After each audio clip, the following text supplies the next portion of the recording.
திருப்பரங்குன்றம் பிரச்சனை தொடர்பாக புதிதாக பொறுப்பேற்ற தவேக அரசின் முதல்வர் திரு விஜய் அவர்களுக்கு மதுரை மத நல்லிணக்க மக்கள் கூட்டமைப்பின் சார்பாக இன்று மதுரை மாவட்ட ஆட்சியர் மூலமாக மனு அளித்திருக்கிறோம். இந்த மனுவில் எங்களது கோரிக்கை, தவேக அரசின் அமைச்சர் நிர்மல்குமார் அவர்கள் திருப்பரங்குன்றம் பிரச்சனையில் 2 ஆண்டுகளுக்கு முந்தைய நிலை தொடரும் என்று சொல்லியிருக்கிறார். தொடரும் என்று சொன்னால் அதற்குரிய சட்ட நடவடிக்கைகளை அரசு மேற்கொண்டால்தான் பழைய நிலைமை என்பது நீடிக்கும். என்ன சட்ட நடவடிக்கையை மேற்கொள்ளணும்? 2 வருஷத்துக்கு முந்தைய நிலை என்ன? ஆடு கோழி அங்கு எல்லா மக்களும், இந்துக்கள் இஸ்லாமியர்கள் எல்லா மக்களும் நேர்த்தி கடன் கொடுத்து வெட்டிக்கிட்டு இருந்தாங்க. அதற்கு எதிராக 10/10/2025 மெட்ராஸ் ஹைகோர்ட் உத்தரவு போட்டாங்க, தடை பண்ணிட்டாங்க. அதற்கு எதிராக இன்று வரை மேல்முறையீடு செய்யப்படவில்லை. அதற்கு உடனடியாக மேல்முறையீடு உச்சநீதிமன்றத்தில் மதுரை மாவட்ட ஆட்சியர் மேற்கொள்ள வேண்டும்.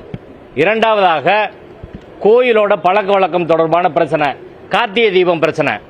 கார்த்திகை தீபம் பிரச்சனையை பொறுத்து டிசம்பர் 1, 2025 நீதிபதி GR சாமிநாதன் அவர்கள் 2வது இடத்தில் தர்கா அருகிலே கார்த்திகை தீபம் ஏற்றணும்னு சொன்னார். ஜனவரி 6, 2026 2 நீதிபதிகள் அமர்வு அதை உறுதி செய்திருக்கிறது. இப்ப அமைச்சர் என்ன சொல்றாங்கன்னா, பழைய நிலைமை நீடிக்கும் அப்படின்னு சொன்னா, இந்த கார்த்திகை தீபம் தீர்ப்பு 2 நீதிபதிகள் அமர்வு உறுதி செய்த தீர்ப்புக்கு இதுவரை அப்பீலே போல. 1 மாசம் 15 நாள் ஆச்சு இந்த கவர்மெண்ட் வந்து, 45 நாளாக இதுவரை அப்பீல் போல. அப்பீல் போகாம எப்படி பழைய நிலைமை நீடிக்க முடியும்? மூன்றாவதாக, ஒன்றிய அரசின் தொல்லியல் துறைக்கு உத்தரவிட்டு மதுரை மாவட்ட ஆட்சியர் உத்தரவு போட்டு மலையை தொல்லியல் துறை மொத்தமாக கட்டுப்பாட்டில் எடுக்கிறதுக்காக ஒரு அளந்திருக்கிறாங்க. அதற்கு தர்கா அந்த வழக்கில் பார்ட்டியா இல்ல, தர்காவுக்கு நோட்டீஸ் கொடுக்கல. இதெல்லாம் சட்டவிரோதமாக தர்கா அந்த வழக்கின் முக்கியமான பார்ட்டி. 1923 இருந்து 23 தீர்ப்புல இருக்காங்க, 31 தீர்ப்புல இருக்காங்க, எல்லா தீர்ப்புல இருக்கிறாங்க. அவங்கள பார்ட்டியா சேர்க்காம போட்ட ஒரு வழக்குக்கு அரசு இதுவரை அப்பீல் போல. இந்த 3 வழக்குகளிலும் அரசு அப்பீல் போனோம். இதுல முக்கியமாக இந்து சமய அறநிலைத்துறை தனது நிலைப்பாட்டை தெரிவிக்க வேண்டும். இப்ப வரையும் இந்து சமய அறநிலைத்துறை அமைச்சர் தனது நிலைப்பாட்டை தெரிவிக்கவில்லை. அந்த திருப்பரங்குன்ற பிரச்சனை என்பது கோயில் மரபுகளை சங் பரிவார அமைப்புகள் மீறும் ஒரு பிரச்சனை தான். கோயில் பழக்க வழக்க மரபென்ன 300 வருஷமா எங்க கார்த்திகை தீபம் ஏத்துனாங்க? திருப்பரங்குன்றம் மலையில உச்சி பிள்ளையார் கோயில் பக்கத்துல தான் கார்த்திகை தீபம் ஏத்துனாங்க. அதை மீற வேண்டும் என்று திருப்பரங்குன்றத்துக்கு சம்பந்தம் இல்லாத சங் பரிவார அமைப்புகளை சேர்ந்தவர்கள் எலுமையிலிருந்து ராமரவிக்குமார் ஒரு வழக்கு போடுறாரு. அந்த வழக்கு இன்னைக்கு ஊர்ஜிதமாகி நிற்கிறது. உச்சநீதிமன்றத்துக்கு போகாம அந்த பிரச்சனையை தீர்க்க முடியாது. உச்சநீதிமன்றத்தில் ஏற்கனவே 2 வழக்கு இருக்கு, அந்த வழக்கிலையும் வழக்காடணும். அதனால கோயில் மரபை பாதுகாக்க வேண்டிய இந்து சமய அறநிலைத்துறை அமைச்சர் இன்னைக்கு வரை அதுக்கு ஸ்டாண்டை அறிவிக்காது. ரொம்ப தவறான ஒரு விஷயம். 22ஆம் தேதி நீதிமன்றத்தில் வழக்கு விசாரணைக்கு வருகிறது. 2 நீதிபதிகள் அமர்வு மதுரை உயர்நீதிமன்றத்தில் தமிழக அரசின் நிலைப்பாடு என்ன என்று கேட்டு இருக்கிறார்கள். இன்னைக்கு வரை இவங்க ஒரு கூட்டம் நடத்தல. தர்கா தரப்பு கூட்டு பேசல, கோயில் தரப்பு கூட்டு பேசல, யாரையும் கூட்டு பேசாம எந்த நிலைப்பாடு எடுக்காம பிரஸ்ல பழைய நிலைமை மட்டும்தான் நீடிக்கும் அப்படின்னா அது ஆக்கப்பூர்வமான ஒரு செயலாக இருக்காது. கடைசியில வெற்று வார்த்தையாக அது மாறிவிடும் ஒரு அபாயம் இருக்கிறது. எனவேதான் இந்த அரசை எச்சரிக்க வேண்டி முதல்வர் அவர்களுக்கு நாங்கள் நேரடியாக கோரிக்கை வைக்கிறோம். இந்திய அரசியல் சட்டப்படி மத நல்லிணக்கத்தை பேண வேண்டியது ஒவ்வொரு அரசின் கடமை. இந்த அரசும் மத நல்லிணக்கம் பேணணும். 2000 வருஷமா மதுரையில் எந்த மத பிரச்சனையும் கிடையாது. இங்க DR ரமேஷ் ஒருத்தர் தினமலர்ல ஒரு கட்டுரை எழுதியிருக்கிறாரு. அந்த கட்டுரையில பழைய நிலைமை நீடிக்கணும்னு அமைச்சர் சொல்லியிருக்காரு. பழைய நிலைமையை நீடிக்கட்டும், திருப்பரங்குன்றம் மலையில பழையபடி தீபம் ஏத்தணும், அந்த கோயிலை இங்க மீனாட்சி அம்மன் கோயில்கிட்ட சேர்த்து ஒப்படைக்கணும் என்று ஒரு கருத்தை தினமலர்ல DR ரமேஷ் என்பவர் பேசியிருக்கிறார்.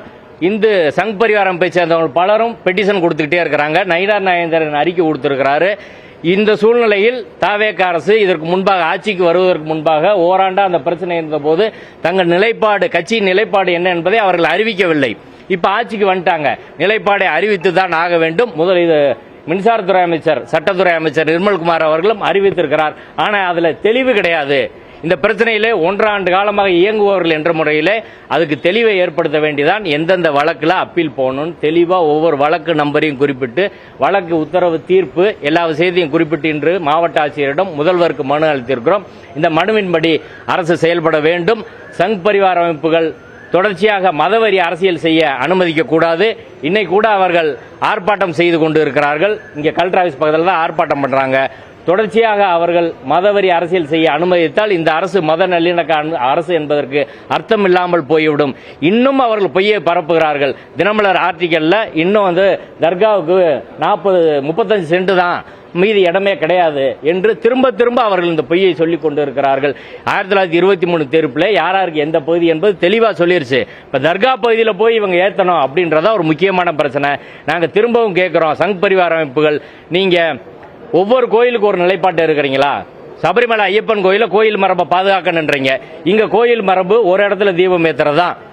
தமிழ்நாட்டில் எந்த இடத்துல 2 இடத்துல தீபம் ஏத்துறாங்க? மலையில கார்த்திகை தீபம் சொல்லுங்க, ஒண்ணுமே கிடையாது. ஒரு இடத்துல தான் ஏத்துறாங்க. அந்த கோயில் மரபை அவங்க மீறணும்னு சொல்றாங்க. அதற்கு பல பொய் கதைகளை சொல்கிறார்கள்.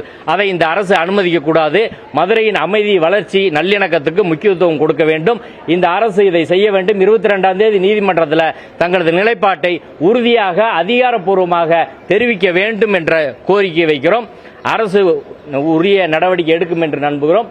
இல்லாவிட்டால் மக்களை திரட்டி நாங்கள் தீவிரமான போராட்டங்களை முன்னெடுத்து இந்த அரசை நிர்பந்திக்க தயங்க மாட்டோம் என்பதை எச்சரிக்கையாக தெரிவித்துக் கொள்கிறோம்.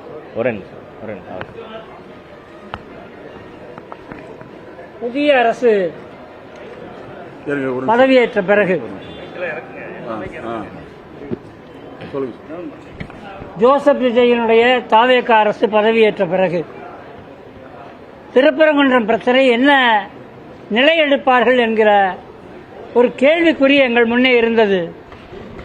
கடந்த 1.5 ஆண்டு காலமாக மதுரை மத நல்லிணக்க மக்கள் கூட்டமைப்பு மதுரையினுடைய திருப்பரங்குன்றத்தினுடைய ஒரு நல்லிணக்க மரபை காப்பாற்றுவதற்காக தமிழ்நாடு தழுவிய அளவில் அனைத்து அரசியல் அமைப்புகளையும் பங்கெடுக்க வைத்து மாநாடு, கருத்தரங்கம், ஆர்ப்பாட்டம், பேரணி என தொடர்ச்சியாக மதுரைகளை நடத்தி கொண்டு வந்தோம். கலவரத்தை உருவாக்குவதற்காக முருகன் மாநாடு, தீபம் ஏற்றுவது என்கிற பிரச்சனைகளை உருவாக்குவதும், அதற்கு துணையாக உயர்நீதிமன்ற மதுரை கிளையினுடைய நீதிபதிகள் தீர்ப்பளிப்பதும், அந்த தீர்ப்புகள் கலவர தீர்ப்புகள், அதை திரும்பப் பெற வேண்டும் என தொடர்ந்து போராடி இருக்கிறோம். புதிய அரசினுடைய அமைச்சர் நிர்மல்குமார் முந்தைய நிலையே தொடரும் என்றார்.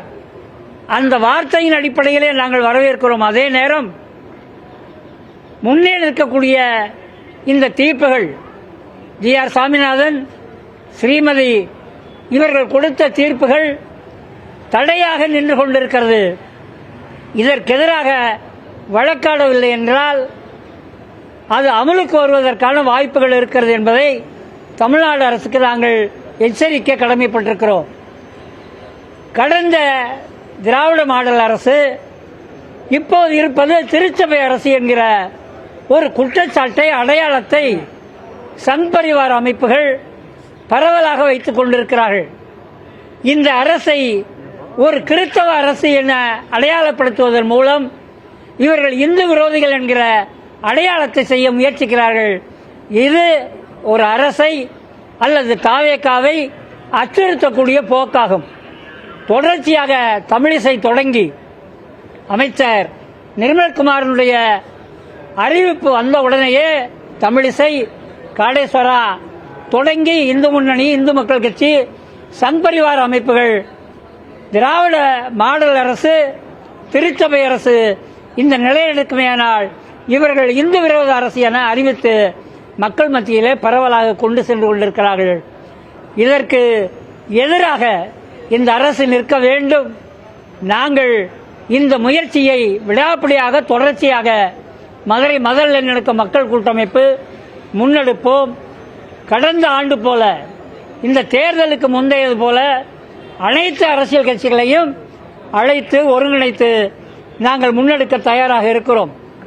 மதுரையைச் சேர்ந்த 10 சட்டமன்ற உறுப்பினர்களுக்கும் நாங்கள் இதன் மூலமாக அறைகோல் விடுக்கிறோம். மதுரையினுடைய மத நல்லிணக்க மரபை இந்த 10 சட்டமன்ற உறுப்பினர்களும் காப்பதற்கு முன்வர வேண்டும். உங்களுக்கு இந்த கூட்டமைப்பு சார்பாக நாங்கள் அறைகோல் விடுக்கிறோம். தமிழ்நாடு தழுவிய அமைச்சர்கள் மதுரைக்கு நாங்கள் அழைக்கிறோம். அவசியம் வர வேண்டும். நமது நோக்கம் நல்லிணக்க மரபை காப்பாற்றுவது, அவர்கள் நோக்கம் கலவரத்தை உருவாக்குவது. அரசு எந்த பக்கம் நிற்கப் போகிறது என்பது எங்களுடைய கேள்வியாக இருக்கிறது. மதுரை மதர் நல்லிணக்க மக்கள் கூட்டமைப்பு தொடர்ச்சியாக நாங்கள் எங்களுடைய முயற்சிகளை முன்னெடுப்போம். இஸ்லாமிய சகோதரர்களுடைய உரிமை, வழிபாட்டு உரிமை, அவர்களுடைய பாரம்பரிய உரிமை பாதுகாக்கப்படுவதற்கு நாங்கள் அவர்களோடு ஒன்றாக நிற்போம் என்பதை இந்த மனு கொடுப்பதன் மூலமாகவும் இந்த அரசு இந்த தீர்ப்புகள் மீது உச்சநீதிமன்ற மேல்முறையீட்டிற்கு செல்ல வேண்டும் என்கிற வேண்டுகோளையும் வைக்கிறோம். நன்றி.